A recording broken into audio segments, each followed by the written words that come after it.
Avant de commencer la vidéo, je t'invite à me suivre sur mes réseaux sociaux pour avoir toutes les actualités concernant la chaîne. Allez, bon visionnage. Salut l'équipe, c'est Levalist. Aujourd'hui une vidéo plus relax dans laquelle je vais simplement vous présenter 5 chaînes en rapport avec le rugby et que je regarde régulièrement. Dans des vidéos précédentes, je vous avais déjà parlé de Looking for Rugby, de Rugby Performance ou encore de Rugby All Nations.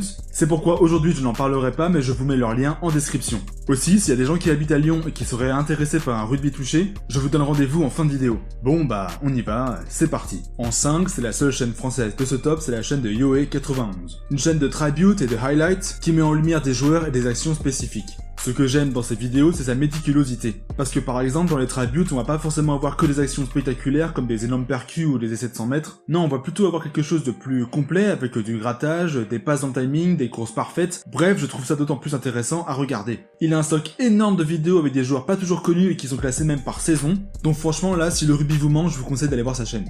En 4, un peu dans le même genre mais côté britannique, puisqu'il me semble que c'est un gallois qui fait ça, c'est la chaîne d'Andrew Ford. Une chaîne qui est ultra prolifique avec facilement 3 vidéos qui sortent par semaine. Il fait aussi parfois des épisodes concentrés sur d'autres thèmes comme les erreurs les plus stupides, les moments les plus bizarres, mais j'apprécie surtout sa série de vidéos sur les plus gros thugs du rugby. C'est un délice à regarder avec des joueurs qui sont mis en lumière comme Bakis Botha, comme Jamie Codmore ou encore Letulagi. Donc voilà, Andrew Ford, c'est une valeur sûre. En 3, c'est Rugby Beast, une chaîne de tribute et de highlights, mais vraiment plus, avec un montage qui est assez quali, de l'humour et surtout de l'analyse. Son contenu est assez varié, et j'ai dévoré ses vidéos Clash of the Titans, avec des énormes chocs entre les colosses de notre sport, mais aussi et surtout sa série sur les plus belles courses qui met en lumière les duels de sprinters du rugby. Franchement, c'est un régal à voir. Et c'est même pour moi la meilleure chaîne de highlights sur YouTube. En 2, c'est sûrement la chaîne de rugby la plus connue au niveau mondial, c'est Squidge Rugby. C'est une chaîne qui est tenue par un gallois, là encore. Il fait des analyses assez poussées des matchs, il utilise un montage très dynamique, il y a une foule d'informations dans ses vidéos qui est assez dingue.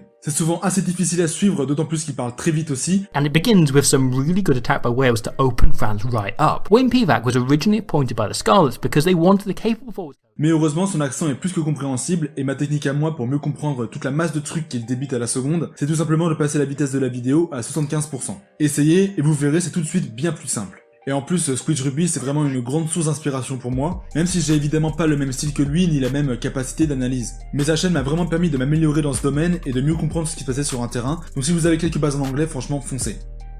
Enfin, en première position, c'est Rugby Pass. Alors c'est sûrement la chaîne la plus pro que je connaisse en matière de rugby. C'est une chaîne anglophone qui réalise des reportages et des interviews avec des grands noms de ce sport comme Rocco Soko par exemple ou Rory Best. Ils ont aussi publié des matchs en entier, notamment celui du second test des Lions britanniques face aux Springboks en 2009. Et ce match c'est une tuerie, l'un des matchs les plus brutaux que j'ai jamais vu. Et si vous le connaissez pas, je vous conseille vivement d'y jeter un œil. Mais la raison pour laquelle je mets cette chaîne en premier, c'est surtout pour ses reportages au sein des académies de jeunes rugbymen.